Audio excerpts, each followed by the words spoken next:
Jatuhnya satu keping domino memicu serangkaian rantai peristiwa yang dampaknya luar biasa. Hanya dari satu domino tersebut, ratusan, ribuan, bahkan jutaan domino bisa ikut terjatuh. Itulah fenomena yang kita sebut efek domino. Satu peristiwa kecil yang bisa memicu terjadinya peristiwa besar. Gue sering lihat bre, di YouTube banyak orang yang bikin konten domino berjatuhan. Satisfying banget. Dominonya sendiri apaan sih bre? Sebenarnya domino itu permainan dari Tiongkok bre, sekitar abad ke-12. Setelah melewati banyak tangan, akhirnya versi modernnya berkembang di Eropa pada abad ke-18. Memasuki abad ke-20, banyak seniman yang melakukan pertunjukan dengan menjatuhkan domino di pameran sains dan sirkus. Namun, untuk istilah domino efek sendiri, dipopulerkan pada tahun 1950-an oleh Presiden Amerika Dwight D. Eisenhower. Saat itu ia menggunakan istilah ini untuk menjelaskan kekhawatirannya mengenai penyebaran paham komunisme di Asia Tenggara. Kata si Dwight, kalau satu negara menganut paham komunisme, negara-negara lain akan menyusul seperti domino. Kenapa harus pakai domino bre? Gak ada benda lain. Gue sering banget dengar istilah ini tapi bukan ngomongin domino. Tapi biasanya ngomongin musibah.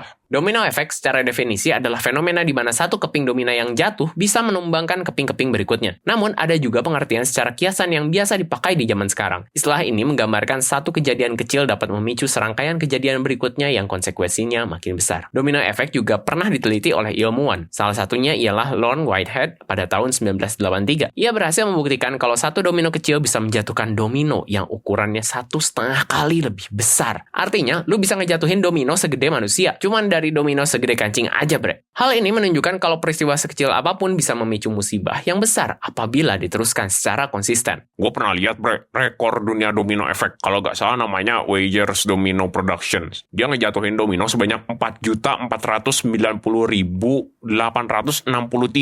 Gila banyak banget bre. Makanya masuk rekor dunia bre. Konsepnya mirip sama butterfly effect lagi ya bre. Cuman ini mah pakai domino. Secara konsep emang sama bre. Yang beda lebih ke pengaplikasian istilahnya aja sih kalau kata gua. Kalau menurut kalian gimana? Coba tulis di kolom komentar apa perbedaan domino effect dan butterfly effect. Sini, gua kasih contoh efek domino yang sederhana. Anggap aja, lu begadang main ML semalaman. Alhasil, lu bangun kesiangan buat kuliah. Karena buru-buru ngejar waktu, lu gak sempat kerjain tugas laporan dan sarapan. Sampai di kampus, lu gak boleh masuk kelas karena telat dan laporan belum beres. Akhirnya lu beresin laporan di perpus, tapi karena perut kosong dan kurang tidur, jadinya lu gak bisa fokus dan malah ketiduran. Pas bangun ternyata jadwal hari itu udah beres semua. Lu ketinggalan kuis, tugas, dan ilmu. Hal tersebut bisa berdampak ke nilai lu di akhir semester dan lebih parahnya lagi, bisa bikin lu harus mengulang mata kuliah. Semuanya cuma berawal dari satu kesalahan kecil doang, bre. Terlambat bangun karena begadang main ML. Jadi, apa yang bisa lu tangkep, Mon? Kalau lu mau begadang main ML, pastiin besoknya kuliah siang dan siap-siap titip absen. Bukan gitu kocak. Inti dari masalahnya menurut gua temen bre. Kalau punya banyak temen yang bisa ngingetin lu, masalah gitu gak akan ada. Bener juga ya. Tapi kan kalau punya teman banyak bisa nitip absen lebih gampang. Domino effect juga berlaku untuk kebiasaan baik. Misalnya, mulailah biasa untuk membaca buku minimal 5 menit sehari. Lama-kelamaan hal itu bisa menambah pengetahuan lu lebih luas. Kalian juga bisa mencontoh banyak tokoh besar yang mengubah dunia dari langkah kecil. Layaknya Steve Jobs yang memulai Apple dari garasi rumah. Atau Hermes yang menjual barangnya di gerobak.